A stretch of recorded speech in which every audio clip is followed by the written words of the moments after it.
சந்து தனது ஊரில் தொடங்கவுள்ள அரிசி வியாபாரம் தொடர்பான முக்கியமான காரியத்திற்காக நகரத்திற்கு செல்லும் ரயிலில் பயணம் செய்து கொண்டிருந்தான்.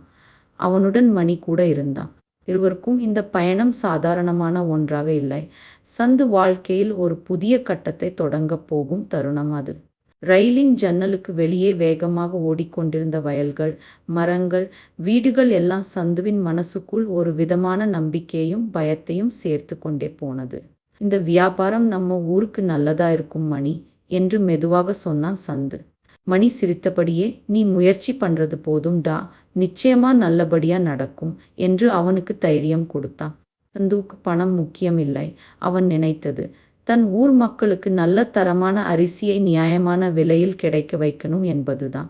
அதற்காக நகரத்தில் இருக்கும் பெரிய வியாபாரியுடன் பேச வேண்டும், சரியான ஒப்பந்தம் செய்ய வேண்டும் என்ற பொறுப்பு அவன் மனசில் கனமாக இருந்தது. ரயில் மெதுவாக நகரத்துக்கு நெருங்கிக் கொண்டிருந்த போது சந்துவின் உள்ளத்தில் ஒரு புதிய கனவு உருவாக ஆரம்பித்தது.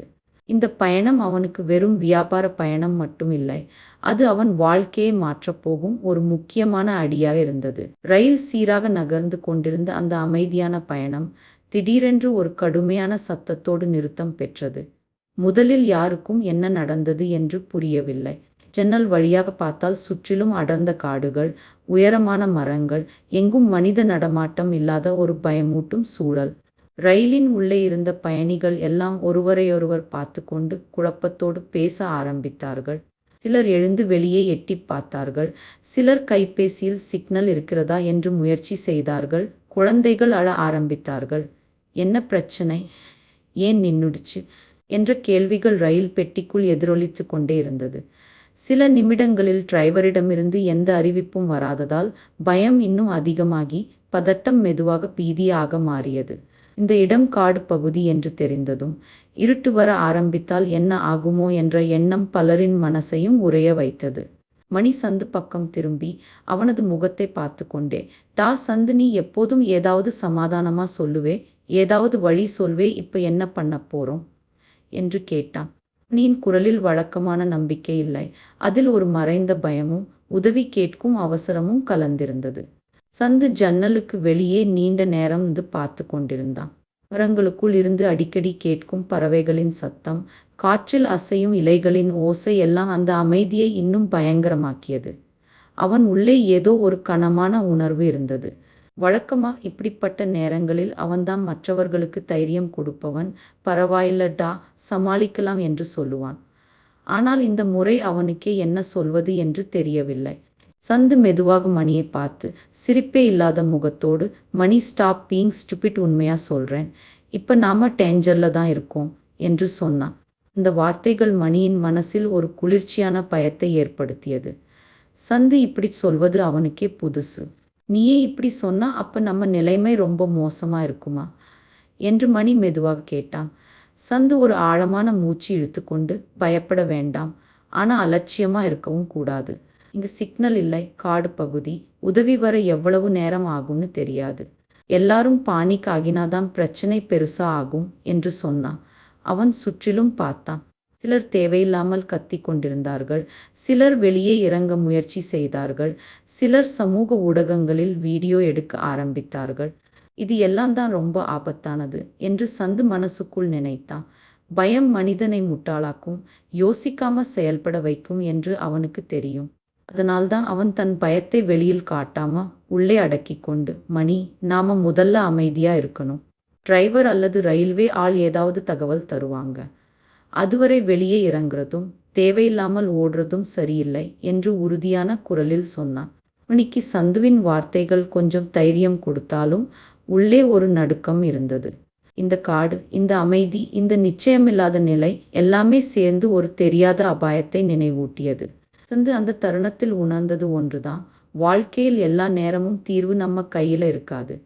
சில நேரங்களில் உண்மையை ஒப்புக்கொண்டு பயத்தோடே நிதானமாக இருப்பதே பெரிய தைரியம். அந்த ரயில் நின்ற இடத்தில் சந்துவும் மணியும் மட்டும் இல்ல, அந்த ரயிலில் இருந்த ஒவ்வொரு மனிதனும் தன்னுடைய உள்ளேயே ஒரு போராட்டத்தை சந்தித்து கொண்டிருந்தான். ரயில் நின்றிருந்த அந்த இடத்தில் பயம் மெதுவாக எல்லாருடைய மனசிலும் ஊடுருவிக் கொண்டிருந்தது. சந்து இனிமேல் காத்திருக்க முடியாது என்ற எண்ணத்தோடு நேராக டிரைவரை தேடி சென்றான்.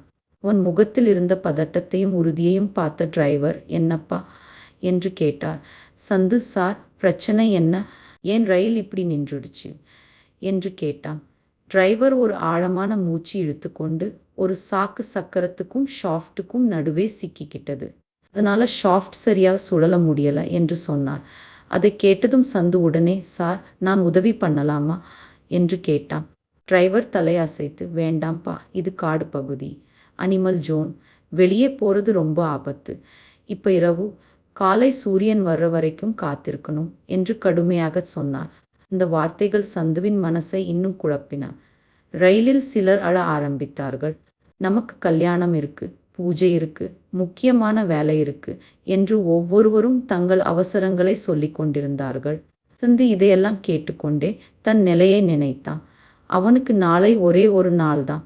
அந்த அரிசி வியாபார ஒப்பந்தம் முடியாவிட்டால் அவன் ஊர் மக்களுக்கு வைத்திருந்த கனவு எல்லாம் காற்றாகி போய்விடும். இவ்வளவு தூரம் வந்துட்டு இப்படி நிற்கிறது நியாயமா என்று அவன் மனசுக்குள் ஒரு போராட்டம் நடந்தது. பயம் இருந்தாலும் அந்த பயத்துக்குள் ஒரு தீர்மானம் உருவானது. ஏதாவது செய்யணும், வெறுமனே காத்திருக்க முடியாது என்று அவன் தன்னைத்தானே சொல்லிக்கொண்டான். சந்து மெதுவாக ரயிலிலிருந்து இறங்கி அருகில் இருந்த மரங்களிலிருந்து சில உலர்ந்த கிளைகளை உடைத்தெடுத்தான். அவற்றை ஒரு கட்டாக சேர்த்து கொண்டு வந்தான். யாருக்கும் என்ன செய்கிறான் என்று புரியவில்லை. சிலர் அவனை பைத்தியக்காரன் மாதிரி பார்த்தார்கள். சந்து எங்கிருந்தோ ஒரு சிறிய எண்ணெய் பாட்டிலை எடுத்தான். அந்த எண்ணெயை அந்த கட்டிய குச்சிகளின் மேல் ஊற்றி தீயை ஏற்றினான். திடீரென்று அந்த இடம் முழுக்க ஒளி பரவியது. இருட்டாக இருந்த காடு அந்த தீயின் வெளிச்சத்தில் கொஞ்சம் கொஞ்சமாக தெரிய ஆரம்பித்தது. விலங்குகள் அருகில் வராது என்பதற்காக அவன் அந்த தீக்குச்சியை உயர்த்தி பிடிச்சு கொண்டு டிரைவரை பார்த்து, சார், நீங்க போய் ஷாஃப்டை செக் பண்ணுங்க, இந்த விலங்கும் உங்களுக்கு நெருங்காது, நான் இங்கு நின்று பார்த்துக்கிறேன் என்று உறுதியான குரலில் சொன்னான். டிரைவர் ஒரு நிமிடம் தயங்கினார். ஆனாலும் சந்துவின் கண்களில் இருந்த தைரியத்தை பார்த்ததும், சரிப்பா, கவனமாயிரு என்று சொல்லி ரயிலின் கீழே இறங்கினார்.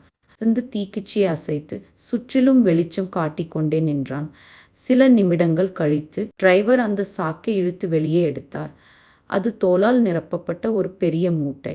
அதை அகற்றி சக்கரத்தையும் ஷாஃப்டையும் சுத்தம் செய்தார். மீண்டும் இயந்திரம் சரியாக சுழல ஆரம்பித்தது. டிரைவர் சந்துவிடம் வந்து, நீ இல்லனா இன்னும் மணி நேரம் நிற்க வேண்டியதுதான், ஐடியா ரொம்ப சூப்பர்ப்பா என்று மனதார நன்றி சொன்னார். சில நிமிடங்களில் ரயில் மீண்டும் மெதுவாக நகர ஆரம்பித்தது. பயணிகள் எல்லாருடைய முகத்திலும் நிம்மதி.